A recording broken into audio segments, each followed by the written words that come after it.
सर्वसामान्यलाई घमण्डी घमण्डी भनेको सुन्नु भएको छ? अलि हाँसु त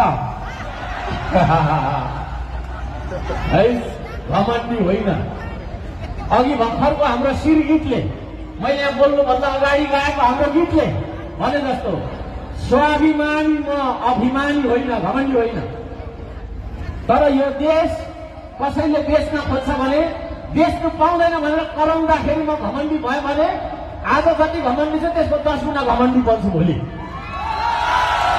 है। यो देश बेच्न पाइँदैन भन्नु म घमण्डी भएको हो? भ्रष्टाचार नगरौँ है, काम गरौँ है भनेर तपाईँको छैन। 4 वर्ष भयो मैले तपाईँको कठोर श्रम गरेको।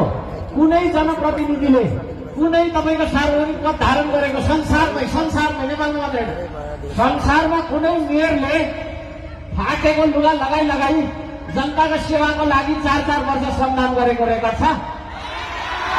त्यही भएर मैले विश्व रेकर्ड पनि राखेँ है। त्यति दुःख गर्ने तपाईँको मान्छे मैले ढुङ्गा बोक्दामा चाहिँ घमण्डी भएँ है। म घमण्डी हो र ढुङ्गा बोक्दा घमण्डी हुने हो? देश भत्किराखेको छ, देश बनाउनलाई ढुङ्गा बोक्नु पर्यो नि, परेन? त्यसो भएको कारणले कति मान्छेले त्यो भन्छ, त्यो शब्द जाल फालेको छ एउटा घमण्डी है।